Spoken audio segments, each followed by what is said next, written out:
북한 최고 권력층 곁에서 5년간 일했던 한 여성이 있습니다. 김여정 동지의 1등 비서, 평양 모란봉구역에서 안정된 삶을 살던 그녀가 어느 날 모든 것을 버리고 목숨을 걸었습니다. 배급도 제때 나오고 난방도 잘 되는 평양 생활을 두고 영하 25도 압록강 얼음판을 건너야 했던 이유는 무엇이었을까요? 과연 그녀는 비서실에서 무엇을 보았을까요? 지금부터 그 이야기를 들려드리겠습니다. 이 영상이 도움이 되셨다면 구독과 좋아요 부탁드립니다. 그 모든 것은 이렇게 시작되었습니다. 제 이름은 박미선, 지금은 대한민국에 살고 있지만 불과 몇 달 전까지만 해도 저는 평양 모란봉구역에 살던 북한 사람이었습니다. 그것도 그냥 평범한 주민이 아니라 김여정 동지의 1등 비서로 5년을 일했던 사람이었죠. 2020년 봄이었습니다. 당 선전선동부에서 일하던 제게 갑자기 발령이 났어요. 김여정 동지 비서실로 발탁되었다는 거였습니다. 그때 제 나이 46이었는데 여러분도 아시다시피 북한에서 그런 자리는 하늘의 별 따기죠. 남편은 그날 저녁 집에 돌아와서 소주를 한 병이나 비웠습니다. 기쁨의 눈물이었죠. 우리 딸아이도 대학에 다니고 있었는데 이제 미래가 보장되었다고 좋아했습니다. 평양 중심부 집무실로 출근하는 아침이면 대동강변을 지나갔습니다. 강물에 비치는 아침 햇살을 보면서 저는 정말 행복했어요. 우리 어머니께서 해주시던 평양냉면 맛이 그립긴 했지만 그래도 배급은 제때 나왔고 겨울에도 난방이 잘 됐습니다. 다른 지역 사람들이 얼마나 힘들게 사는지는 알았지만 그땐 그게 당연하다고 생각했어요. 충성하면 잘 살고 그렇지 않으면 힘들게 사는 게 우리 체제 아니겠습니까? 김여정 동지 곁에서 일한다는 건 정말 긴장되는 일이었습니다. 아침 7시 30분이면 출근해서 그날 일정을 점검하고 각종 보고서를 정리하고 회의 준비를 했습니다. 동지께서는 굉장히 꼼꼼하신 분이었어요. 서류 하나라도 잘못되면 그 자리에서 호되게 혼났죠. 하지만 저는 최선을 다했습니다. 이 자리를 지키는 게 우리 가족의 미래였으니까요. 점심시간이면 간부 식당에서 밥을 먹었는데 그때만큼은 정말 천국이었습니다. 흰쌀밥에 고기 반찬까지 나왔거든요. 우리 어머니 세대는 6.25 때 정말 굶주렸다고 하셨는데 저는 그런 고생을 모르고 자랐어요. 평양에서 태어나 평양에서 자란 제게 북한은 적어도 그때까지는 나쁘지 않은 나라였습니다. 저녁에 집에 돌아오면 딸아이가 반겨주었습니다. 대학에서 영어를 공부하고 있었는데 언젠가 통역사가 되고 싶다고 했어요. 남편은 당 간부로 일하면서 가끔 늦게 들어왔고 우리 어머니는 옆집에 사시면서 가끔 오셔서 김치를 담가주시곤 했습니다. 명절이면 가족들이 모여 떡국을 끓여 먹었고 설날 아침이면 어머니께 세배를 드렸죠. 그렇게 2020년부터 2024년까지 5년의 시간이 흘렀습니다. 저는 김여정 동지의 믿음직한 1등 비서로 인정받았고 우리 가족은 평양에서 안정된 삶을 살았습니다. 하지만 그때 저는 몰랐습니다. 이 평온한 일상 뒤에 어떤 진실이 숨어 있는지, 그리고 제 인생이 곧 완전히 뒤바뀔 거라는 걸 말입니다. 그 작은 균열은 2023년 가을, 아주 사소한 순간에 시작되었습니다. 2023년 가을이었습니다. 그날도 평소처럼 김여정 동지 집무실에서 서류를 정리하고 있었는데 갑자기 어머니한테서 연락이 왔어요. 어머니 목소리가 떨리고 계셨습니다. 당장 집에 좀 와보라고 하시더군요. 퇴근하고 급히 어머니 댁으로 갔습니다. 어머니는 방 한구석에 앉아 계셨는데 손에 낡은 종이 한 장을 쥐고 계셨어요. 그게 뭐냐고 여쭤봤더니 어머니가 한참을 말씀을 못 하시다가 이렇게 말씀하셨습니다. 내 오빠가 2010년에 죽었단다. 저는 그 순간 귀를 의심했습니다. 오빠는 2009년에 반동분자로 몰려서 어디론가 끌려갔어요. 당시 오빠는 당 간부였는데 상부 지시에 뭔가 문제를 제기했다가 하루아침에 정치범이 되어버렸죠. 그 뒤로 13년 동안 소식이 없었습니다. 저희는 오빠가 어디선가 살아계실 거라고 언젠가 다시 볼 수 있을 거라고 믿었어요. 근데 그게 아니었습니다. 어머니가 쥐고 계신 그 종이는 정치범수용소에서 나온 사망 확인서였어요. 2010년 3월 사망, 사인은 영양실조. 오빠는 끌려간 지 1년도 안 돼서 굶어 죽은 겁니다. 그런데 우리한테는 13년이 지난 지금에야 통보가 온 거예요. 그날 밤 저는 잠을 한숨도 못 잤습니다. 오빠 얼굴이 자꾸 떠올랐어요. 어렸을 때 제 손을 잡고 학교에 데려다 주시던 오빠, 제가 대학 갈 때 축하해 주시던 오빠. 충성스러운 당원이었던 오빠가 단지 의문을 제기했다는 이유만으로 그렇게 비참하게 죽어야 했다니. 여러분도 아시다시피 형제간 정이라는 게 있잖아요. 우리 부모님 세대만 해도 형제가 곧 재산이라고 하셨는데 저는 그 소중한 오빠를 그렇게 잃은 겁니다. 더 충격적인 건 그 다음이었습니다. 다음 날 출근해서 보니 제 책상 위에 각종 보고서가 쌓여 있었어요. 정치범 처리 현황, 수용소 관리 지침 이런 것들이었습니다. 그 서류들을 보면서 저는 깨달았어요. 우리 오빠 같은 사람이 한둘이 아니라는 걸. 수천 명, 어쩌면 수만 명이 이렇게 죽어가고 있다는 걸 말입니다. 그때부터 뭔가 잘못됐다는 생각이 들기 시작했습니다. 저는 지금껏 체제를 의심한 적이 없었어요. 김일성 주석님 말씀, 김정일 장군님 말씀, 김정은 원수님 말씀을 철석같이 믿었습니다. 근데 이게 맞나 싶더라고요. 충성스러운 사람도 한순간에 죽일 수 있는 나라가 과연 인민을 위한 나라일까? 남편한테는 차마 말을 못했습니다. 남편도 당 간부인데 만약 제가 이런 생각을 한다는 걸 알면 어떻게 될지 몰랐거든요. 혹시 저도 오빠처럼 끌려갈까봐 무서웠어요. 그래서 겉으로는 평소처럼 일하고 평소처럼 웃고 평소처럼 충성 맹세를 외쳤습니다. 하지만 마음속 깊은 곳에서는 뭔가 금이 가기 시작했어요. 딸아이를 볼 때마다 걱정이 됐습니다. 이 아이도 커서 이 체제 속에서 살아야 하는구나. 혹시라도 잘못 말했다가 우리 오빠처럼 되는 건 아닐까? 그런 생각을 하면 밤에 가슴이 철렁 내려앉았습니다. 그렇게 2023년 겨울이 지나고 2024년이 왔습니다. 저는 여전히 김여정 동지 곁에서 일했지만 이제는 모든 게 달라 보였습니다. 그 화려한 집무실도 그 풍족한 배급도 전부 다 누군가의 희생 위에 세워진 거라는 걸 알게 된 겁니다. 2024년 봄부터 평양 분위기가 확 달라졌습니다. 코로나 때도 힘들었지만 그때는 그래도 버텼거든요. 근데 이번엔 달랐어요. 배급이 끊기기 시작했습니다. 처음에는 한 달에 한두 번 늦어지더니 나중엔 아예 안 나왔어요.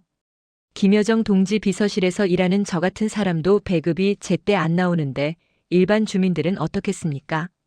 장마당 물가는 하늘 높은 줄 모르고 치솟았습니다. 쌀 1kg에 6,000원 하던 게 10,000원이 넘어갔어요. 우리 어머니 말씀으로는 IMF 때 우리나라도 어려웠다지만 북한은 그보다 훨씬 심했습니다. 어느 날 저녁 집에 돌아왔더니 딸아이가 방바닥에 쓰러져 있었어요. 깜짝 놀라서 흔들어 깨웠더니 눈을 뜨긴 하는데 힘이 하나도 없더라고요. 제대로 못 먹은 지 사흘째라고 했습니다. 대학 배급소에서도 밥이 안 나온다고 친구들도 다 굶고 있다고 했어요. 그날 밤 저는 남편한테 따졌습니다. 당신은 당 간부 아니냐? 우리 딸이 굶어 죽게 생겼는데 뭐하고 있느냐고. 남편도 답답한지 소리를 질렀어요. 자기도 어쩔 수 없다고 위에서 내려오는 게 없는데 어떻게 하겠냐고. 그날 우리 부부는 결혼하고 처음으로 크게 싸웠습니다. 더 큰 문제는 어머니였습니다. 어머니는 당뇨병이 있으셔서 약을 꾸준히 드셔야 했거든요. 근데 약국에 약이 떨어졌어요. 돈을 주고 사려고 해도 구할 수가 없었습니다. 장마당 암거래상한테 물어봐도 당뇨약은 없다고 했어요. 어머니는 날이 갈수록 야위어 가셨습니다. 손발이 저리다고 눈이 침침하다고 하소연하셨죠. 그때 제 머릿속에 오빠 생각이 났습니다. 오빠도 수용소에서 이렇게 굶어 죽었겠구나.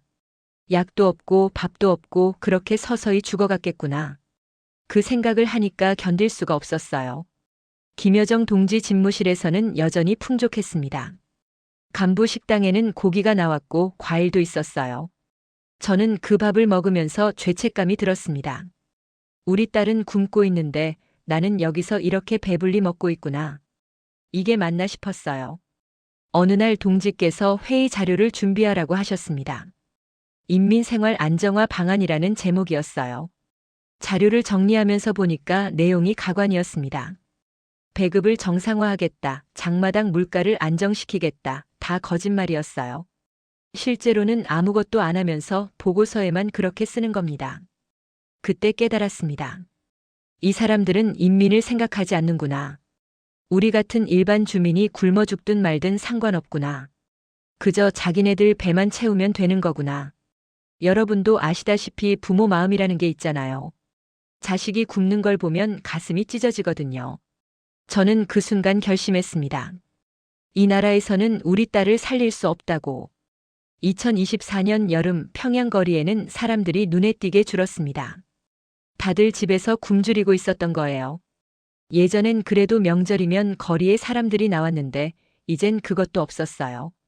김일성 광장도 텅텅 비었습니다. 장마당에서는 사람들이 가재도구를 팔았습니다.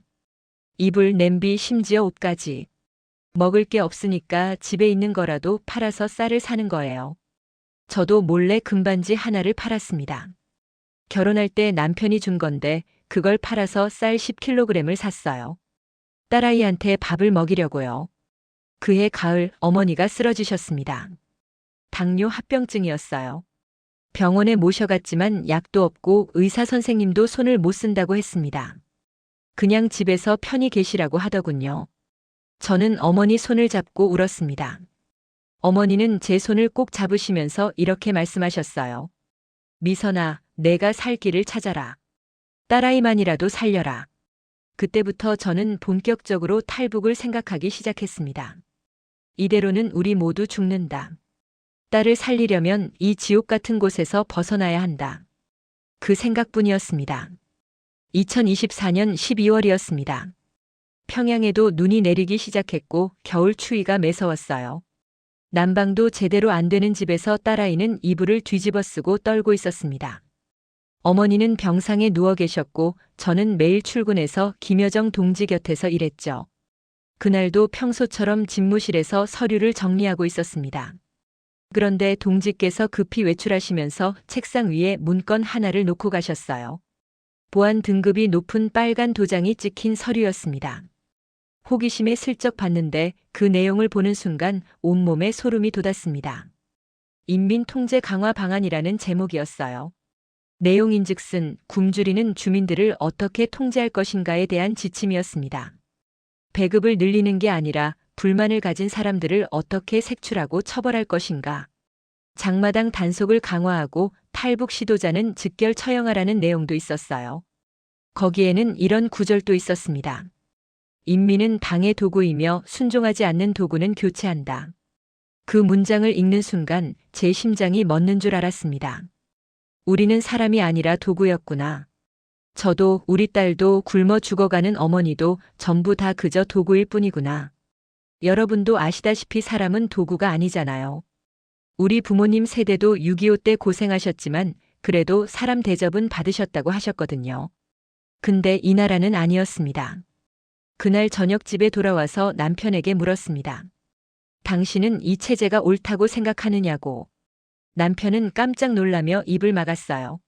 미쳤냐고 그런 말 하다간 우리 가족 모두 죽는다고 했습니다.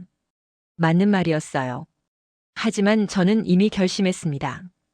이대로 있다가는 어차피 죽는다. 그럼 차라리 살 길을 찾아보겠다. 다음 날부터 저는 조심스럽게 정보를 모으기 시작했습니다. 비서실에서 일하다 보니 각종 보안 정보가 눈에 들어왔어요. 국경 경비가 어느 지역이 약한지, 어느 시간대에 순찰이 뜸한지. 그런 정보들을 머릿속에 하나하나 새겼습니다. 장마당에서 몰래 중국 조선족 브로커를 수소문했습니다. 아는 사람 소개로 한 분을 만났는데 1인당 3,000달러를 내면 중국까지 데려다 준다고 했어요. 저는 집에 숨겨둔 금부치를 다 모았습니다. 결혼 반지, 목걸이, 귀걸이, 어머니가 물려주신 금비녀까지.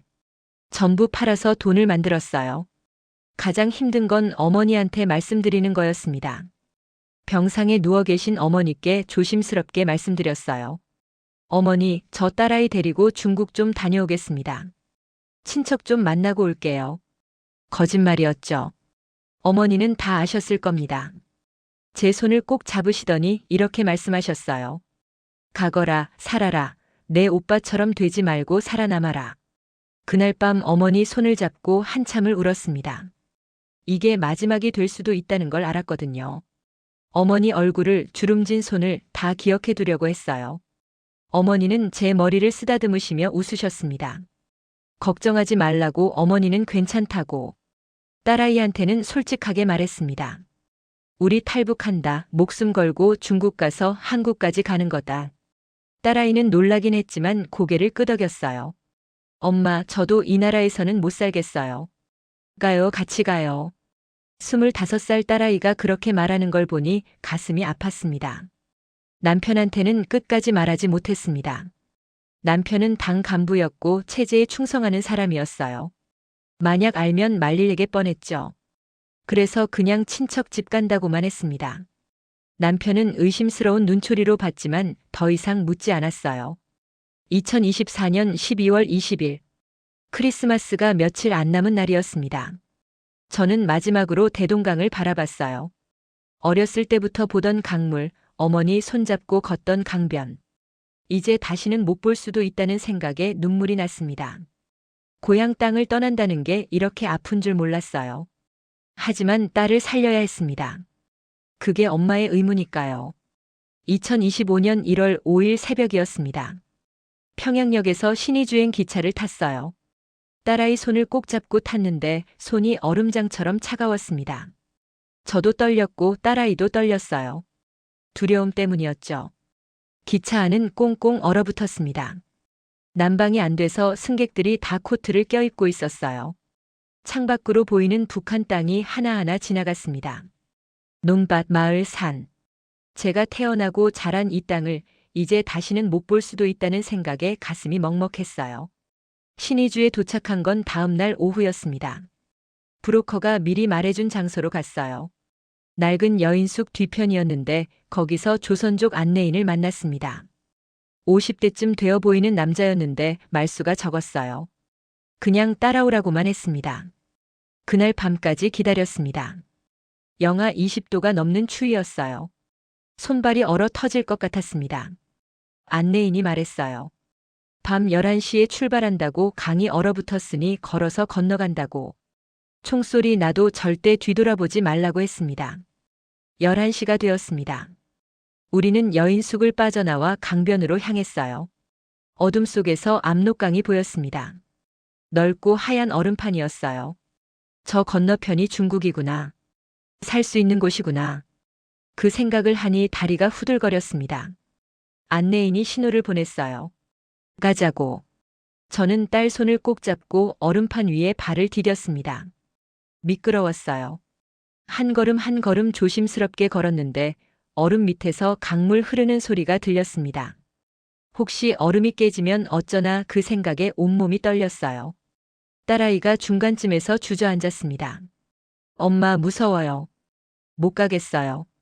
저는 딸을 일으켜 세우며 말했어요. 조금만 더 가자. 엄마 믿고 따라와. 딸아이는 울먹이며 고개를 끄덕였습니다. 그때였어요. 뒤에서 불빛이 보이기 시작했습니다. 북한군 순찰대였어요. 안내인이 급하게 속삭였습니다. 뛰어, 지금 당장 뛰라고. 우리는 미끄러운 얼음 위를 뛰기 시작했어요. 넘어지고 일어나고 또 뛰고. 뒤에서 고함 소리가 들렸습니다. 멈춰 쏜다. 총소리가 났습니다. 탕, 탕. 귓가를 스치는 소리에 정신이 아찔했어요. 저는 딸을 감싸 안고 계속 뛰었습니다. 50대 중반 몸으로 뛰는 게 쉽지 않았어요. 숨이 턱까지 차올랐고 다리에 힘이 풀렸습니다. 하지만 멈출 수 없었어요. 멈추면 죽으니까요. 그 순간 하늘에 계신 오빠가 생각났습니다. 오빠, 우리 좀 도와주세요. 하늘에 계신 아버지, 우리 좀 살려주세요. 마음속으로 기도했어요. 여러분도 아시다시피 절박하면 하늘에라도 빌게 되잖아요. 저도 그랬습니다. 중국 쪽 강변이 점점 가까워졌습니다. 안내인이 소리쳤어요. 조금만 더, 거의 다 왔어. 저는 마지막 힘을 짜내서 딸을 끌고 뛰었습니다. 그리고 마침내 중국 땅을 밟았습니다. 발을 디딘 순간 그대로 주저앉았어요. 숨을 헐떡이며 뒤를 돌아봤는데 북한군들이 강 건너편에 서 있었습니다. 더 이상 쫓아오지는 않았어요. 국경을 넘으면 자기네들도 문제가 되니까요. 딸아이를 꼭 안았습니다. 살았다, 우리 살았어. 딸아이도 저를 안으며 울었어요. 엄마 무서웠어요. 저도 무서웠다고 그래도 잘 견뎠다고 토닥여줬습니다. 안내인이 우리를 재촉했어요. 여기도 위험하다고 중국 공안이 순찰 돈다고 빨리 숨어야 한다고 했습니다. 우리는 비틀거리며 일어나 안내인을 따라갔어요. 눈 쌓인 산길을 한참 걸어 어느 허름한 집에 도착했습니다. 그 집 지하실로 내려갔습니다. 어둡고 좁은 공간이었어요. 거기서 우리는 숨을 죽이고 앉아 있었습니다. 딸아이는 제 품에 안겨 잠들었고 저는 밤새 잠을 못 잤어요. 압록강을 건넜다.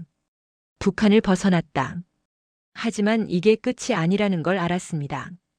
여기는 중국이고 우리는 불법 체류자예요. 언제든 잡혀서 북송될 수 있었습니다. 진짜 자유는 아직 멀었어요. 그 지하실에서 우리는 2달을 살았습니다. 2025년 1월부터 3월까지 햇빛 한 번 제대로 못 보고 지냈어요. 창문도 없는 좁은 방에서 딸아이랑 단둘이 숨죽이며 지내는 나날들이었습니다. 집주인은 조선족 할머니였어요.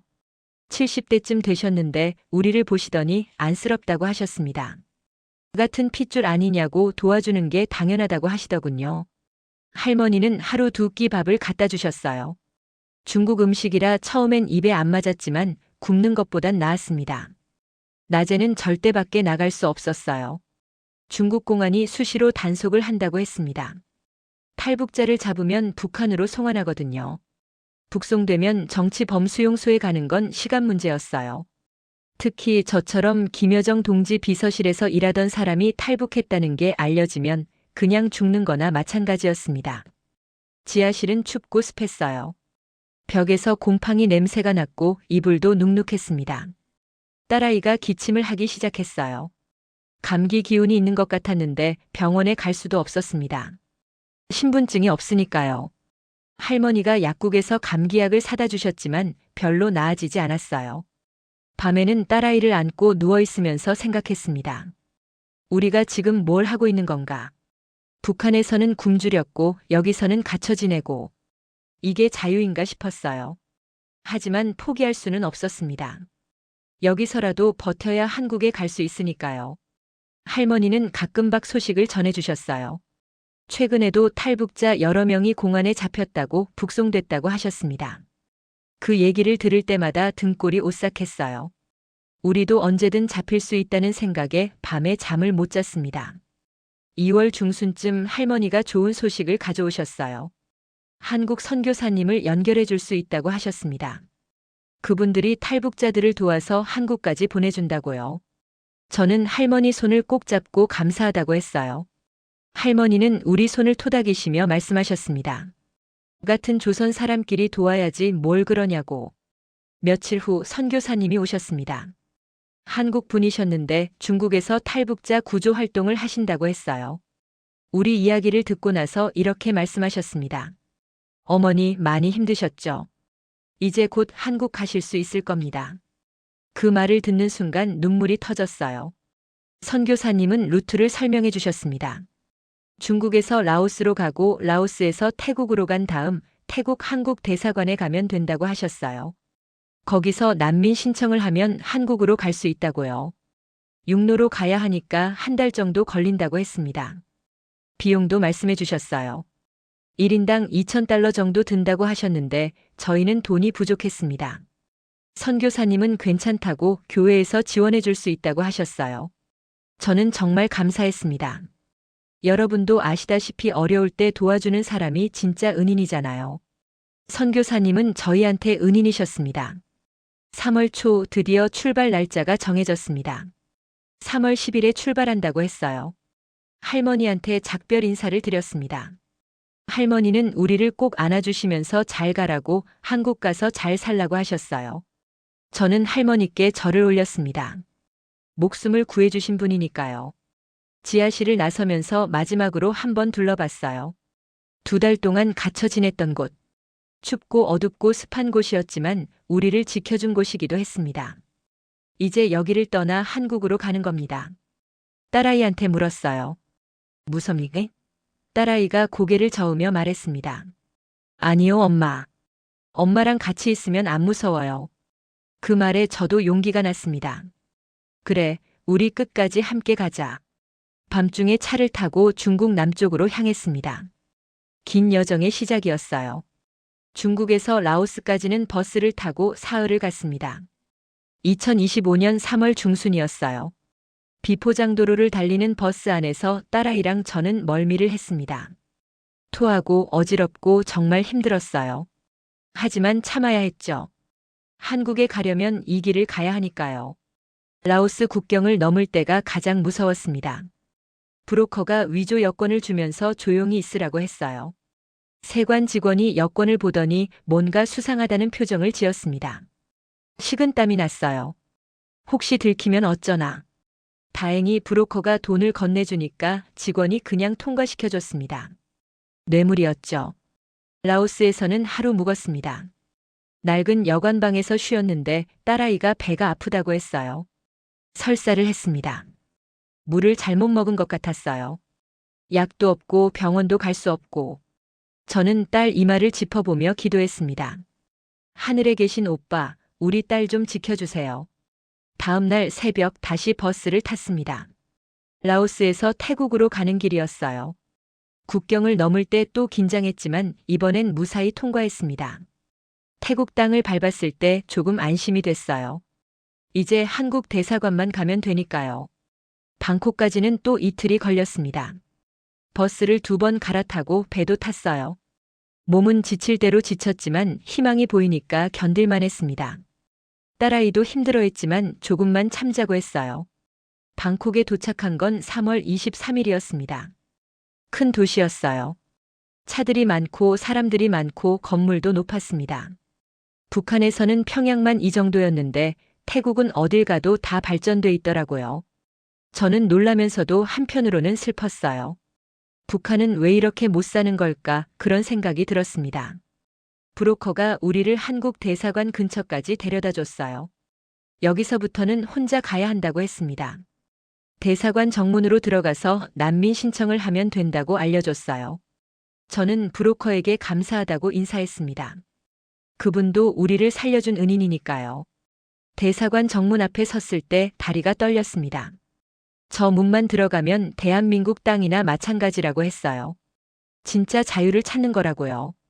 딸아이 손을 꼭 잡고 심호흡을 했습니다. 그리고 걸어 들어갔어요. 경비원이 우리를 막아섰습니다. 태국어로 뭐라고 하는데 못 알아들었어요. 저는 떨리는 목소리로 한국말로 말했습니다. 저희는 북한에서 온 탈북자입니다. 도와주세요. 경비원이 놀란 표정을 짓더니 누군가를 불렀어요. 잠시 후 한국 직원 한 분이 나오셨습니다. 중년 남자분이셨는데 우리를 보더니 안으로 들어오라고 하셨어요. 그 순간 눈물이 터졌습니다. 살았다. 우리 진짜 살았다. 대사관 안으로 들어갔습니다. 깨끗하고 따뜻한 사무실이었어요. 직원분이 물과 빵을 주셨습니다. 얼마나 힘드셨냐고 이제 안전하다고 말씀해 주셨어요. 저는 빵을 먹으면서 울었습니다. 딸아이도 울었어요. 기쁨의 눈물이었습니다. 신원 확인 절차가 시작됐습니다. 어디서 왔는지, 어떻게 왔는지, 가족은 누가 있는지 다 말씀드렸어요. 김여정 동지 1등 비서였다고 하니까 직원분들이 놀라셨습니다. 그 정도 고위직에서 탈북한 사람은 드물다고 하더군요. 조사는 며칠 걸렸습니다. 대사관 숙소에서 머물면서 여러 번 면담을 했어요.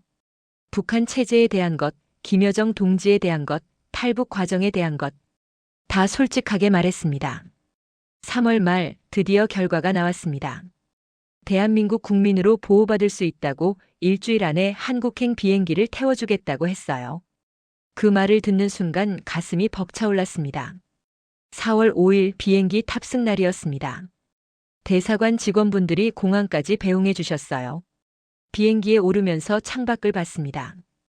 태국 하늘, 구름, 그 아래 펼쳐진 세상. 이제 한국으로 갑니다. 진짜 자유의 땅으로. 비행기가 이륙했습니다. 딸아이가 제 손을 꼭 잡았어요. 엄마, 우리 해냈어요. 그래, 우리 해냈다. 정말 잘 버텼다. 창밖 구름을 보면서 어머니 생각이 났습니다. 어머니 죄송합니다. 저희는 살았습니다. 2025년 4월 5일 저녁 인천국제공항에 도착했습니다. 비행기 문이 열리고 통로를 걸어 나가는데 다리가 후들거렸어요. 드디어 대한민국이구나. 이 땅에서는 굶지 않아도 되고 감시받지 않아도 되고 자유롭게 말할 수 있구나. 입국장을 나서는 순간 태극기가 보였습니다. 빨강, 파랑, 하양으로 된 우리 국기. 북한에서는 인공기만 봤는데 여기서는 태극기를 당당하게 걸어 놓았더라고요. 저는 그 앞에 서서 한참을 울었습니다. 딸아이도 같이 울었어요. 우리가 진짜 대한민국에 왔구나. 통일부 직원분들이 우리를 맞이해 주셨습니다. 고생 많으셨다고 이제 안전하다고 말씀해 주셨어요. 그분들 손을 잡고 감사하다고 정말 감사하다고 했습니다. 여러분도 아시다시피 고향을 떠나온 사람에게 따뜻한 말 한마디가 얼마나 큰 위로가 되는지 아시잖아요. 저는 그날 그 위로를 받았습니다. 차를 타고 숙소로 이동하는데 창밖 풍경에 놀랐어요. 환한 거리, 수많은 차들, 높은 건물들. 밤인데도 불이 환하게 켜져 있었습니다. 평양도 중심부는 밝았지만 여기는 차원이 달랐어요. 어디를 가도 밝고 사람들이 많고 활기가 넘쳤습니다. 편의점을 지나가는데 24시간 운영한다는 표시가 보였어요. 밤에도 가게가 열려 있다니. 북한에서는 상상도 못할 일이었습니다. 딸아이가 눈을 동그랗게 뜨고 물었어요. 엄마, 저기 정말 밤에도 문 열어요? 그렇단다. 여기서는 언제든 가서 먹을 것을 살 수 있단다. 다음 날부터 하나원 교육이 시작됐습니다. 하나원은 탈북민들이 한국 사회에 적응하도록 도와주는 곳이에요. 거기서 석 달 동안 교육을 받았습니다. 한국 말투 배우기, 컴퓨터 사용법, 금융제도, 교통 시스템. 배울 게 정말 많았어요. 가장 신기했던 건 인터넷이었습니다.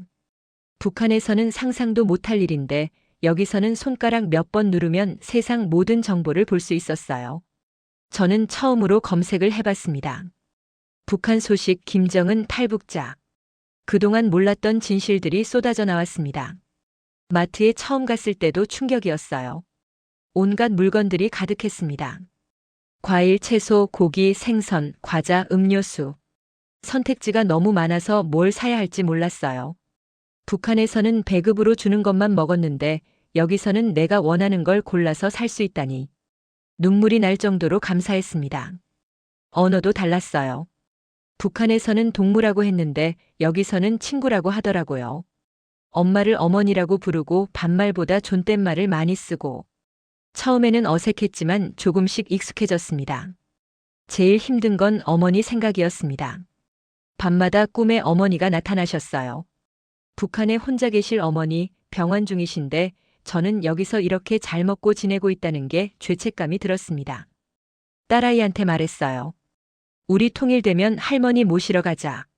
딸아이도 고개를 끄덕였습니다. 하나원 교육이 끝나고 사회로 나왔습니다. 정부에서 정착금을 지원해줬고 작은 아파트도 마련해줬어요.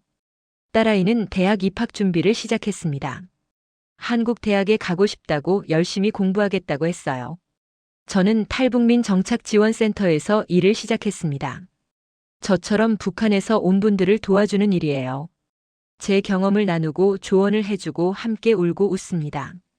보람 있는 일이에요. 한국에서 지낸 지 이제 몇 달 됐습니다. 아직도 가끔 꿈인가 싶어요. 자유롭게 말하고 원하는 걸 먹고 두려움 없이 잠들 수 있다는 게 북한에서는 상상도 못했던 일들입니다. 여러분께 말씀드리고 싶습니다. 자유는 공짜가 아닙니다. 누군가의 희생과 용기가 있어야 얻을 수 있는 거예요. 저는 오빠를 잃었고 어머니를 두고 왔습니다. 하지만 후회하지 않아요. 딸의 미래를 위해 내린 선택이니까요. 북한에 계신 모든 분들께 말씀드립니다. 언젠가 우리가 다시 만날 날이 올 겁니다. 통일이 되면 제가 고향 땅을 밟을 수 있다면 제일 먼저 어머니 산소에 가겠습니다. 그리고 말씀드릴 거예요. 어머니, 저희 잘 살고 있습니다. 딸도 대학 갑니다. 걱정 마세요. 대한민국에서 숨 쉴 수 있다는 것, 그 자체가 감사합니다. 매일 아침 눈을 뜰 때마다 기도합니다. 이 자유를 지켜주셔서 감사하다고. 그리고 북에 계신 분들도 언젠가 이 자유를 누리실 수 있기를 바란다고. 우리는 같은 민족입니다. 같은 말을 쓰고 같은 음식을 먹고 같은 피가 흐릅니다. 언젠가 통일이 되는 날 다시 만날 수 있기를 소망합니다. 그날까지 저는 여기서 대한민국에서 자유인으로 살아가겠습니다. 감사합니다. 제 이야기를 들어주셔서 감사합니다.